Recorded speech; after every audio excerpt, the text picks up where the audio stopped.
People's TV, জনতার TV. এখন দেখবেন পিপলস টিভি সংবাদ।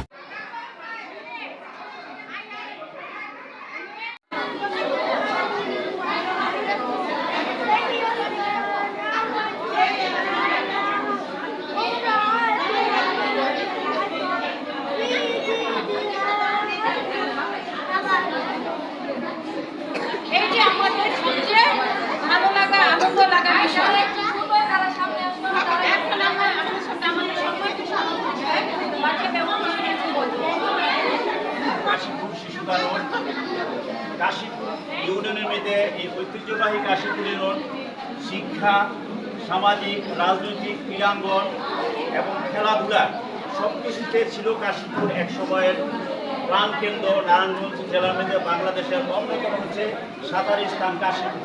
সেই কাশীপুরের প্রাণকেন্দ্র ছিল কাশীপুর শিশুকানন। নারায়ণগঞ্জের এই কাশীপুর নারায়ণগঞ্জ শহরের উপকণ্ঠে পরিচিত আমাদের এই কাশীপুর। স্বাধীনতা যুদ্ধে, মুক্তিযুদ্ধে সব কিছুতে ঐতিহ্য ছিল আমাদের কাশীপুর। এই কাশীপুরের এই শিশুকানন প্রথম কিন্ডারগার্টেন স্কুল। আমরা শিক্ষার জন্য কাজ করি, কীভাবে বাচ্চাদেরকে উন্নত মানের শিক্ষা দেওয়া যায় তার পরিকল্পনা নিয়ে আমরা 1996 সালে এই শিশুকানন প্রতিষ্ঠিত করে আজকে ধাপে ধাপে এই শিশুকানন এগিয়ে যাচ্ছে। আর বাংলাদেশ আমার মাতৃভূমি। সারা পৃথিবীতে হাজার হাজার দেশ, শত শত দেশ, কিন্তু বাংলাদেশ এমন একটি দেশ যেই দেশে মৌসুমে ফলের কোনো অভাব নেই। পৃথিবীতে অনেক দেশ আছে, আপনারা দেখবেন গোটা কয়েকটা ফল, 20টা 30টা ফল। আর বাংলাদেশ এমন একটি দেশ, এই দেশে শত শত ফল, ফলের কোনো অভাব নাই। মাটির মধ্যে সুগন্ধ, মাতৃভূমি রক্তে ভরা এই বাংলাদেশ। 1971 সালে 30 লক্ষ শহীদের 2 লক্ষ মা বোনের সম্বলের বিনিময়ে এই বাংলাদেশ স্বাধীন হয়েছে।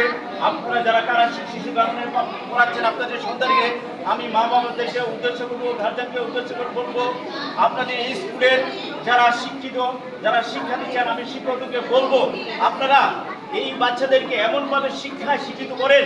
এই দেশটা অনেক কষ্টের বিনিময়ে দেশ স্বাধীন হয়েছে। আমরা রক্তের বিনিময়ে দেশ থেকে বাংলাদেশ স্বাধীন হয়েছে।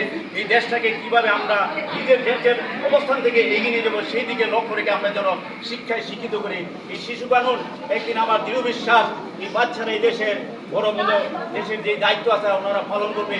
আমার এই শিশু কাননের বাচ্চারা এত কষ্ট করতেছেন, আমি জানি যারা গার্জেন আছেন তারপর আপনারা যে কষ্ট করে ফল কিনে আছেন, এই জন্য আমি প্রত্যেককে অভিভাবককে আমার হৃদয়ের স্থল থেকে আপনাদের অভিনন্দন জানাই।